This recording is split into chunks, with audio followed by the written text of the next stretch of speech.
बिस्मिल्लाहिर्रहमानिर्रहीम। नाज़रीन अस्सलाम वालेकुम, मैं हूँ इमरान वसीम। नाज़रीन, चीफ जस्टिस ने साबिक वज़ीर आज़म इमरान खान की तहरीरी दरख्वास्त का नोटिस ले लिया है। ना सिर्फ उस दरख्वास्त को टेकअप कर लिया गया है जो इमरान खान की तरफ से चीफ जस्टिस को दी गई थी, बल्कि उस दरख्वास्त के ऊपर तमाम फ्री कैन कोर्ट नोटिस भी जारी कर दिए गए हैं। एक तो इमरान खान साहब की तहरीरी दरख्वास्त पर होने वाली समाअत का जो अहवाल है वो आपके साथ हम शेयर करेंगे। दूसरी खबर साबिक वज़ीर आज़म इमरान खान के साबिक प्रिंसिपल सेक्रेटरी आज़म खान साहब से मुतल्लिक है।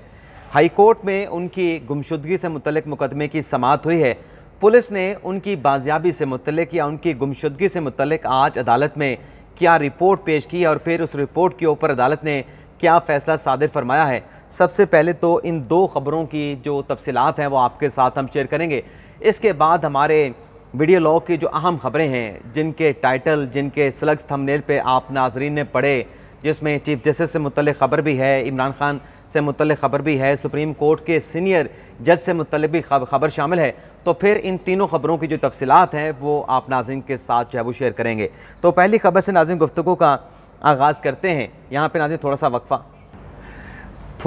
नहीं, छोटा सा वक्फ़ा मैंने लिया नाज़रीन। एक्चुअली छोटी बहन की जब मैं वीडियो रिकॉर्डिंग कर रहा था तो मैंने कॉल देखी, तो मैंने वो फ़ोन सुनना भी मुनासिब समझा था,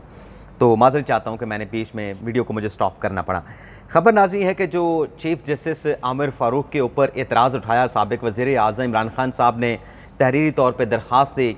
6 सफ़ात की, गलबन 4 सफ़ात की इमरान खान साहब की दरख्वास्त थी। कल फ़ैसला तो इस केस में आमिर फ़ारूक साहब ने इमरान खान साहब के हक़ में सादिर फरमा दिया था और उनके जो एतराज़ात थे उन्हें दोबारा से रिवाइव कर दिया और मुतल्लिका अदालत को भेज दिया कि दोबारा से इन एतराज़ात को सुन के मुनासिब हेयरिंग का मौका दें, तमाम फ्री कैन दलाइल दें और फिर इसके ऊपर फ़ैसला करें। सोशल मीडिया पे जो कुछ मर्ज़ी कहा जाए, लेकिन अल्टीमेटली जो फ़ैसला इस्लामाबाद हाई कोर्ट से वो इमरान खान साहब के हक़ में आया है। अब ये जो इमरान खान साहब की दरख्वास्त से एतराज़ात के हवाले से ये टेकअप नहीं हुई थी, और कल एक और केस में भी जो कोयटा में वकील का कत्ल हुआ, उसमें भी इमरान खान साहब को 14 दिन की हिफाजती ज़मानत भी वो भी आमिर फ़ारूक साहब ने ग्रांट की। लेकिन आज ये जो एतराज़ात में मबनी इमरान खान साहब की दरख्वास्त थी, जिसमें पूरा एक चार्जशीट किया गया इमरान खान की तरफ से आमिर फ़ारूक साहब को, उस दरख्वास्त को टेकअप किया गया। उस दरख्वास्त के ऊपर कुछ एतराज़ात भी लगे थे, लेकिन वो एतराज़ात तो आमिर फ़ारूक साहब ने बरकरार रखे हैं। लेकिन चूँकि आज इमरान खान साहब के वकील जो पेश हुए, उन्होंने ये कहा कि मुझे मेरे क्लाइंट यानी इमरान खान साहब ने कहा है कि आपने इस दरख्वास्त को प्रेस करना है, यानी आपने लाजमन जो है जाके दलाइल दे के हर हाल में आमिर फ़ारूक साहब से ये फ़ैसला लेना है, रिक्यूज़ल का फ़ैसला लेना है कि आइंदा आने वाले दिनों में जो भी केस उनका इमरान खान साहब का उनकी अदालत में लगे वो आपने टेकअप नहीं करना, आपने उस पर समाअत नहीं करनी। अगर इतना एतराज़ था तो फिर कल जो इमरान खान साहब की बेल पटिशन थी वकील कत्ल केस में जो कोयटा में मुकदमा दर्ज हुआ है, उसमें भी कह देते, जाके कहते ना कि भाई आप केस ना सुने, हमारा आपके ऊपर एतराज़ है। वहाँ पर तो फौरी तौर पे 14 दिन की ज़मानत लेने के बाद, मीठा मीठा हप करने के बाद, बल्ले बल्ले करने के बाद, आज इस दरख्वास्त के ऊपर इमरान खान साहब के वकील कह रहे हैं कि मौक्कल का कहना है कि आप इस दरख्वास्त के ऊपर जो है वो आप प्रेस करना है और इसकी पैरवी करनी है। तो आमिर फ़ारूक साहब ने कहा कि अगर आप इसरार कर रहे हैं तो चलें ठीक है, फिर इस मामले के ऊपर जो है हम फ्री कैन को नोटिस जारी कर देते हैं और अगर ज़रूरत पड़ी तो अदालती मामन भी मुकर्रर करेंगे। और फिर ये भी कहा आमिर फ़ारूक साहब ने कि चूँकि आप इसरार कर रहे हैं तो अब इस मामले का मुदल्लिल यानी कोई लॉजिकल एंड तक इस मामले को जो है वो ले जाया जाएगा कि किस तरीके से कोई जज के ऊपर एतराज़ उठाना है, एतराज़ कैसे उठेगा, कैसे नहीं एतराज़ उठाएगा, कौन सा एतराज़ जवाज़ होगा, कौन से एतराज़ बिला जवाज़ होगा। तो इस सारे मामले का वंस फॉर ऑल जो है वो इसका फ़ैसला कर देते हैं। तो एक तो ये आज इस्लामाबाद हाई कोर्ट में इमरान खान साहब से मुतल्लिका अहम केस की समाअत हुई है। दूसरी जो खबर, जैसा कि मैंने आगाज़ में कहा कि इमरान खान साहब के जो प्रिंसिपल सेक्रेटरी थे आज़म खान साहब, जो कि ग़ालिबन 16 जून से जो है वो गुमशुदा हैं, उनके वेयर अबाउट का अभी तक पता नहीं चल पाया। आज भी आमिर फ़ारूक साहब ने इस केस की समाअत की है और SSP ऑपरेशन जो है उनकी अदालत में पेश हुए हैं और रिपोर्ट उन्हें अदालत के सामने ये रखी है। SSP ऑपरेशन अपना जमील साहब, ग़ालिबन उनका नाम है अगर मैं गलत नहीं हूँ, उन्हें कहा कि तमाम वसाइल जो है वो आज़म खान साहब की बाजियाबी के लिए बुरे कार ला रहे हैं और मैं ख़ुद ज़ाती तौर पर इस मामले की निगरानी कर रहा हूँ। और उन्होंने कुछ बातें बताई कि जो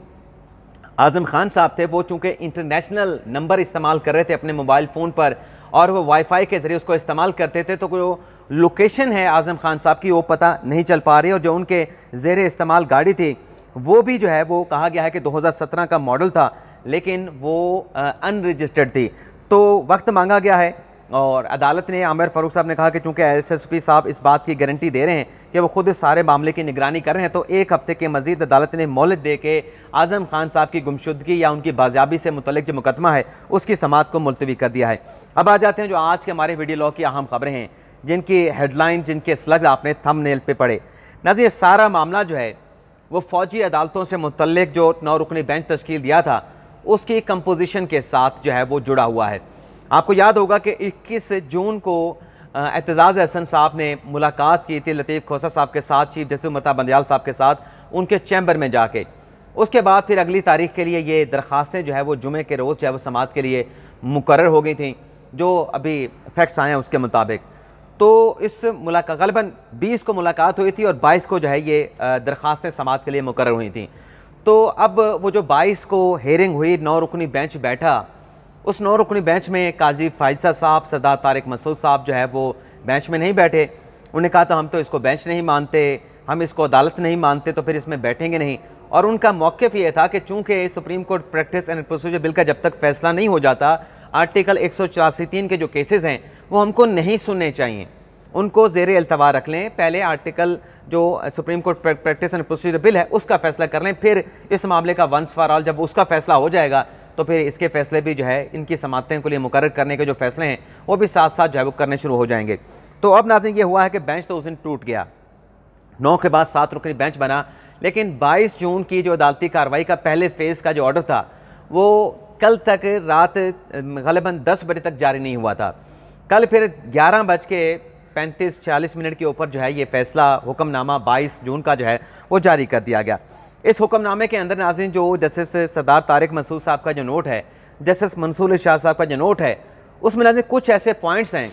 उन पॉइंट्स के अंदर अलग से खुफिया खबरें हैं जो आज तक मंजर आम पे नहीं आई थी। तो वो जो चंद अहम पॉइंट्स हैं उनके अंदर कौन सी खबरें छुपी हुई थी जो अब उन नोट्स के ज़रिए सामने आई हैं, उनकी तफसीलात आपके साथ हम शेयर करने जा रहे हैं। जब वो डिटेल आपके सामने रखेंगे तो थंबनेल के ऊपर जो चीज़ें हमने लिखी हैं वो एक एक करके जो है वो आपके ऊपर वाज़े होते जाएंगे। पहले तो 22 जून का जो हुक्मनामा है वो नाज़रीन आपको ये बता दें कि आप ये देखें कि ये सिर्फ 4 से 5 सतरें हैं जो तहरीर की गई हैं। मैं ये देखता हूँ, हाँ ये किधर चला गया मैं, ये at the start of the hearing today, यानी हेयरिंग के आगाज़ में 2 ऑफ अस, यानी हमारे में से 2, मिस्टर काजी फायदे साहब, मिस्टर सरदार तारिक मसूद साहब, have made statement in the open court, यानी उन्होंने अदालत में बयान दिया, रिक्यूज़ल की बात नहीं की गई, had made statement in the open court declining to hear these matters, इन मुकदमात को सुनने से इनकार किया। कंसिक्वेंटली नतीजा के तौर पे the bench that has to hear this matter is to be reconstituted by the honourable chief justice of Pakistan, यानी अब इस बेंच को जो है दोबारा से 2 जजेस के इनकार के बाद जो है वो तश्कील दिया जा रहा है, एक नए बेंच जो है वो बना दिया गया है। तो ये बेंच बन गया। तो ये 4 से 5 सतरें थी, तो 22 जून से आज आप देखें कि 5 जुलाई हो चुका है, तो तकरीबन कुछ 13 से 14 दिन लगे हैं ये फ़ैसला जो है वो जारी होने में। जबकि इसके हट के जो बाकी के हक़ाइक़ हैं जो इस केस के साथ जुड़े हैं, उसमें अगर हम देखें सुप्रीम कोर्ट की वेबसाइट पे जाके अगर आप जजमेंट सर्च का ऑप्शन इस्तेमाल करें, उसमें जाके कॉन्स्टिट्यूशन पटिशन नंबर 24 लिखें /2023 लिखें, तो ये जो मुकदमा है फ़ौजी अदालतों के ख़िलाफ़, इसके तमाम ऑर्डर जो है वो आपको आपके लैपटॉप के ऊपर खुल जाएंगे, आपके डेस्कटॉप पे खुल जाएंगे। तो उसमें आप देखेंगे कि जो सीक्वेंस बना हुआ है 22 जून की अदालती कार्रवाई का जो दूसरे फेज़ का सेशन का हुक्मनामा है वो सबसे नीचे मौजूद है। उसके बाद 26 जून की समाअत का हुक्मनामा है, फिर 26 जून का, फिर उसके बाद 27 जून की अदालती कार्रवाई का हुक्मनामा है जो कि 27 जून को जारी किया गया। 23 जून की अदालती कार्रवाई का, यानी 3 दिन के बाद जो है उससे पिछली समाअत का हुक्मनामा जारी हुआ। फिर 27 जून की अदालती कार्रवाई का एक और हुक्मनामा है, और फिर कल जो है यानी 4 जुलाई को ये 22 जून की अदालती कार्रवाई का हुक्म जारी किया गया है। यानी जो पहले वाले ऑर्डर थे वो बाद में जारी हो रहे हैं, और जो बाद वाले ऑर्डर हैं वो पहले जारी किए जा चुके थे। अब इसमें नाज़रीन जो नोट है जस्टिस सरदार तारिक मसूद साहब का, उस नोट के अंदर कल जब सुप्रीम कोर्ट ऑफ पाकिस्तान में इमरान खान साहब की जो बलूचिस्तान हाई कोर्ट के फैसले के खिलाफ अपील थी, जिसमें उनके वकील लतीफ़ खोसा साहब अदालत में मीडिया का शिकवा कर रहे थे, मीडिया के हवाले से बात कर रहे थे कि देखें जी वो वज़ीर आज़म के मामले खसूसी तारक साहब ने प्रेस कॉन्फ्रेंस की और मीडिया के ऊपर उसको इस तरीके से फ्लैश किया गया, उस तरीके से फ्लैश किया गया, मीडिया ट्रायल किया जा रहा है, मीडिया के ऊपर खबरें चलाई जा रही हैं, यानी सारा जो कसूर है वो इमरान खान साहब के हवाले से अगर खबरें चल रही हैं वो लतीफ़ खोसा साहब जो है वो मीडिया पे डाल रहे थे। तो अभी ये नाज़रीन ये हुआ है कि वैसे तो आज लतीफ़ खोसा साहब आए, मैंने उनसे पूछा भाई आपका मैंने उनके बड़े एहतराम से पूछा और एहतराम से फिर उन्होंने मुझे जवाब भी दिया। उन्होंने कहा कि यार हंसते मुस्कुराते हुए जवाब दिया। मेरा सवाल ये था कि मीडिया के साथ आप क्यों इस तरह की बात करते हैं, मीडिया का क्या कसूर है? तो फिर वो हमारे लतीफ़ खोसा साहब क्योंकि हमारे सराकी बेल्ट से भी तो हंसते हंसते वो बात भी कह जाते हैं लेकिन बात कहते भी नहीं, जवाब भी दे जाते हैं लेकिन वो जवाब होता भी नहीं। चलें, बहरहाल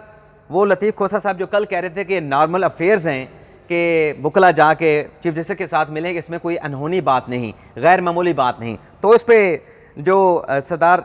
तारिक मसूद साहब का जो नोट है उसमें बड़ी अहम बात लिखी गई है। उसमें कहा गया है कि एतजाज़ एहसन साहब लतीफ़ खोसा साहब ने चीफ जस्टिस के साथ मुलाकात की और अगले दिन जो है ये मुकदमा समाअत के लिए मुकर्रर कर दिया गया। और फिर सरदार तारिक साहब ये कहते हैं कि अगर इस बात को, इस प्रैक्टिस को दुरुस्त मान लिया जाए तो फिर जो हज़ारों की तादाद में सुप्रीम कोर्ट में लिटिगेंट हैं जिनके सालों से मुकदमात जो है वो सुप्रीम कोर्ट में ज़ेर इल्तवा पड़े हैं, क्या उनको भी इजाज़त दी जाएगी कि वो चीफ जस्टिस के साथ मुलाकात करके अपने केसेस को जो है समाअत के लिए फिक्स करवाएं? तो ये नॉर्मल अफेयर नहीं था। ये अगर तजियाकारों ने बात की, साफ़ियों ने बात की कि एक दिन जाके मुलाकात करते हैं एतजाज़ साहब, लतीफ़ खोसा साहब, अगले दिन केस समाअत के लिए मुकर्रर हो जाता है, ये नॉर्मल बात नहीं थी, ये गैर मामूली बात थी। लेकिन चले हमें भी झुटला दें लतीफ़ खोसा साहब, बाकी तजियाकारों को, साफ़ियों को भी जुटला दें। अब सुप्रीम कोर्ट के अंदर से आवाज़ आई है कि ये गैर मामूली नोयत का मामला था कि दो वकला जाके मिले, अगले दिन उनका मुकदमा समाअत के लिए मुकर्रर हो जाए। आगे क्या नाज़रीन कहते हैं सरदार तारिक मसूद साहब, वो ये कहते हैं कि ये बेंच बनाते हुए मेरे साथ मुशावरत नहीं की गई, मुझे नहीं बताया गया, बेंच बनाने से पहले मुझे कंसल्ट नहीं किया गया। अब आप सोच रहे होंगे कि चीफ जस्टिस तो बंदियाल साहब हैं तो क्या उनको कंसल्ट करना चाहिए था, उनका अख्तियार है बेंच बनाने का, बिल्कुल ठीक बात है। लेकिन नाज़रीन इन दिनों जब ये फौजी अदालतों के खिलाफ दरखास्तों को समाअत के लिए मुकर्रर किया गया, सरदार तारिक मसूद साहब छुट्टी पे थे, वो छुट्टी पे चले गए थे। लेकिन जब आपने छुट्टी पे किसी जज को बुलाना है तो उसको इंटीमेट तो करना है कि हम ये बेंच बना रहे हैं, आप छुट्टी ख़त्म करके वापस आके इस केस को सुनना चाहेंगे, आपकी अवेलेबिलिटी है या आपकी अवेलेबिलिटी नहीं है। तो ये वो दरअसल यहाँ पे बात कर रहे हैं अंडर द लाइन। और फिर उन्होंने कहा, यानी जो एतराज़ उठा नाज़रीन पनामा वाला सरदार तारिक मसूद साहब पे के आर्टिकल 184(3) का ये केस तो नहीं सुना उन्होंने फौजी अदालतों वाला, लेकिन पनामा वाला जो सराजुल हक वाली दरख्वास्त थी वो भी सोशल मीडिया के ऊपर बहस की गई कि वो सरदार तारिक मसूद साहब ने जो है मुकदमा सुन लिया, शिकार उनके हाथ में आया तो उनको शिकार करने की कोशिश की, तरह तरह के तजिए किए गए, तबसरे किए गए। उस पर फिर सरदार लतीफ़ को अपना तारिक मसूद साहब ने कहा कि देखें वो केस मैंने इसलिए सुना क्योंकि supreme Court practice and procedure bill के हवाले से हमारा जो मौक़िफ़ है कि अब जो भी आर्टिकल 184(3) की दरख्वास्तें आनी हैं, वो जो 3 रुकनी कमेटी है वो इस बात का जायज़ा लेगी कि आया कि वो दरख्वास्त आर्टिकल 184(3) की या किसी मामले के ऊपर बुनियादी हकूक़ के इन्फोर्समेंट के लिए सो मोटो लेना है, तो वो कमेटी फ़ैसला करेगी कि कौन सा मामला काबिल समाअत है, कौन सा काबिल समाअत नहीं है, किस मामले पे अज़ खुद नोटिस लेना है, किस मामले पे अज़ खुद नोटिस नहीं लेना, तो वो तो कमेटी ने काम करना। लेकिन ये जो सराजुल हक साहब वाली दरख्वास्त थी, ये तो 2016 में सुप्रीम कोर्ट का 5 रुकनी बेंच जो है इसको काबिल समाअत करार दे चुका है। बड़ा लीगल नुक्ता सरदार तारिक मसूद साहब ने कहा कि चूंकि इसको काबिल समाअत करार दिया जा चुका था तो इसके ऊपर कोई एतराज़ नहीं था, तो इसलिए मैंने इस केस को सुनने का फ़ैसला किया, मैंने इस केस को सुनने से इनकार नहीं किया। लेकिन उसके बावजूद भी मैंने इस केस की जो हेयरिंग है वो 1 माह के लिए मुलतवी कर दी ताकि इस दौरान जो है supreme Court practice and procedure bill का जो है वो फैसला हो सके। यानी ऊपर सरदार तारिक अपना मसूद साहब ने लतीफ़ खोसा साहब को जवाब दे दिया, करारा था या करारा नहीं था, आप खुद अंदाज़ा करें कि नॉर्मल अफेयर नहीं था कि आप चीफ साहब के साथ मुलाकात करें, अपना मुकदमा फिक्स करवा के आएँ। और इसी तरीके से नीचे जो वो लोग हैं जो इस बात पे एतराज़ उठा रहे थे कि सरदार तारिक मसूद साहब ने सराजुल हक साहब वाला पनामा का स्कैंडल का मुकदमा सुन लिया, ये फौजी अदालतों वाला क्यों नहीं सुना, तो उनको भी करारा जवाब जो है सरदार तारिक मसूद साहब ने अपने इस नोट के ज़रिए दे दिया है। आगे वो कहते हैं कि फ़ौजी अदालतों के खिलाफ जो दरख्वास्तें आई उनमें तो कोई भी ऐसा दरख्वास्त गुजार नहीं, जो 4 दरख्वास्तें पहले आई थी जिनका केस जो है वो जिनका केस मिलिट्री अदालत को जो है वो ट्रांसफ़र किया गया हो या वो मिलिट्री अथॉरिटी के ज़ेरे हिरासत हो। और फिर कानून आम तौर पर सरदार साहब ने कहा, तारिक मसूद साहब ने, कि हाई कोर्ट्स में चैलेंज होते हैं। फ़र्ज़ ये कर लिया गया है कि सारी ये जो मिलिट्री कोर्ट्स के खिलाफ दरखास्तों को समाअत के लिए मुकर्रर किया गया, फ़र्ज़ ये किया गया है कि जो supreme Court practice and procedure bill है वो आगे चल के कलअदम हो जाएगा मफरूज़े की बुनियाद के ऊपर, क्योंकि वो कानून Supreme Court practice and procedure bill कलअदम हो जाएगा, मफरूज़े की बुनियाद के ऊपर 9 रुकनी बेंच तश्कील दिया गया। बेंच से बैठने से मैंने इनकार नहीं किया, लेकिन मेरा मौक़िफ़ ही है सरदार तारिक मसूद साहब ये कहते हैं, क्योंकि जब सरदार की यहाँ पे मैं रुक इसलिए जाता हूँ, पॉज इसलिए आ जाता है कि जब सरदार की बात आती है तो मेरे ज़ुबान से नाम जो अदा होना चाहता है वो सरदार लतीफ़ खोसा साहब का है। तो इसलिए मैं सरदार तारिक मसूद साहब के नाम के ऊपर सोचना शुरू हो जाता हूँ कि गलत नाम जो है उनकी अदायगी ना हो जाए, गलत नाम अदा ना कर बैठूँ। तो सरदार तारिक मसूद साहब ये कहते हैं कि मैंने बेंच से मुकदमा सुनने से इनकार नहीं किया। मेरा मौक़िफ़ ये है, अभी भी यही है, कि जब तक supreme Court practice and procedure bill के कानून का फैसला नहीं हो जाता, मैं ऐसा कोई मुकदमा नहीं सुनूंगा। पहले वो उस केस का फैसला किया जाए, फिर इन केसेस को समाअत के लिए मुकर्रर किया जाए। अब आ जाते हैं कि सुप्रीम कोर्ट के सीनियर जज की किस किस्म की खुफिया खबर जो है वो लीक हो गई। इसी नाज़रीन फैसले के अंदर जो हुक्मनामा जारी किया गया है, सरदार मंसूर अली शाह साहब का एक और नोट भी है जो कि 22 जून का है। 26 जून का तो उनका एक और नोट है ना, जिसमें हुकूमत ने एतराज़ उठाया था, मंसूर अली शाह साहब बेंच से अलग हो गए थे। अब 22 जून का उनका एक और नोट भी सामने आया है। उस नोट के अंदर नाज़रीन खुफिया खबर जो है वो इस हुक्मनामे के जारी होने के बाद ब्रेक हो गई, यानी वो खबर सामने आ गई। मंसूर अली शाह साहब ने कहा कि ये जो बेंच बना, इसमें जो मुझे शामिल किया गया, पहले दिन से बेंच के अंदर मुझे शामिल करने के ऊपर मेरे तहफ़्फ़ुज़ात थे। और फिर उन्होंने कहा कि हालिया कुछ अरसे से ये जो एक पैटर्न चला आ रहा है, यानी एक कंसिस्टेंसी चली आ रही है कि जो इस तरह के अहम नोयत के मुकदमात हैं उसमें फुल कोर्ट तश्कील देने के बजाय मखसूस स्पेशल बेंचेस मखसूस जजेस पर मबनी जो है बनाए जा रहे हैं। अब मखसूस स्पेशल बेंचेस मखसूस जजेस में को उसमें शामिल करना, ये कोई हम नहीं कह रहे, सुप्रीम कोर्ट के अंदर से आवाज़ आ रही है। सुप्रीम कोर्ट के अंदर से कहा जा रहा है कि फुल कोर्ट बनाने के बजाय स्पेशल बेंचेस मखसूस जजेस के ऊपर बनाए जा रहे हैं, जिससे सुप्रीम कोर्ट की उन केसेस में फ़ैसला सादिर करने के ऊपर जो साख है वो बज़ाहिर अफेक्ट हुई है। और फिर आगे चल के जो असल ख़बर है जो मंसूर अली शाह साहब ने अपने नोट में दी है, उसमें वो ये कहते हैं कि मेरा मौक़िफ़ ये है कि supreme Court practice and procedure bill का फ़ैसला होने तक जितने भी आर्टिकल 184(3) के केसेस हैं उस पर फुल कोर्ट बननी चाहिए। ये बड़ी अहम खबर मंसूर अली शाह साहब ने अपनी खबर में दी है, नोट में दी है कि मेरा मौक़िफ़ ये है कि उस कानून का फ़ैसला होने से पहले जब तक फ़ैसला नहीं हो जाता, फुल कोर्ट बना के ऐसी दरख्वास्तों के ऊपर समाअत की जाए। और मैंने इस मामले के ऊपर यानी फ़ौजी दरख्वास्तों को समाअत के लिए मुकर्रर करने के हवाले से मैंने चीफ जस्टिस के साथ जाके बात की थी कि आप इसके ऊपर फुल कोर्ट तश्कील दें, जिसने जजेस दस्तियाब हैं जो बैरून मुल्क नहीं गए उनके बुला के आप फुल कोर्ट बनाएं। फिर अगर कोई जज उस केस को सुनने में बैठता है नहीं बैठता, अपनी मर्जी होगी, लेकिन अगर हम इस तरीके से फुल कोर्ट बना के फ़ैसला देंगे तो उसका जो सेंक्टिटी है, उसकी जो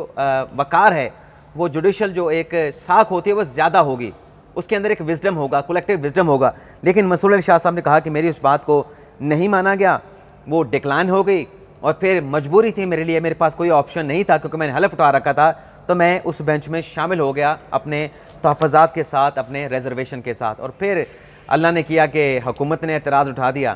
तो फिर मंसूर अली शाह साहब को वो बेंच छोड़ना पड़ गया। तो ये था नाज़रीन आज का हमारा वीडियो लॉग। हाँ, बंदयाल साहब के यू टर्न के हवाले से वो ख़बर तो बताना रह गई। खबर नाज़रीन ये है कि इसी केस के अंदर जो जस्टिस काजी फैसल साहब का नोट था नामज़द चीफ जस्टिस का, वो सुप्रीम कोर्ट की वेबसाइट पर शाया हुआ था, लेकिन वो सुप्रीम कोर्ट की वेबसाइट पे शाया होने के बाद काजी साहब का वो जो नोट है वो सुप्रीम कोर्ट की वेबसाइट से उतार दिया गया था। तो यू टर्न ये सामने आया है कि वो जो नोट उतारा गया, लगाया गया, उससे नेगेटिव इम्पैक्ट किया कि न जाने उसमें कौन सी ऐसी बात है, क्योंकि जब सुप्रीम कोर्ट की वेबसाइट के ऊपर कोई खबर चढ़ जाती है, कोई फैसला चढ़ जाता है, तो वो उतरता जो है वो मजाज अथॉरिटी के हुक्म के साथ है। तो वो फैसला काजी साहब का सुप्रीम कोर्ट की वेबसाइट से हटा, लेकिन अब जो 22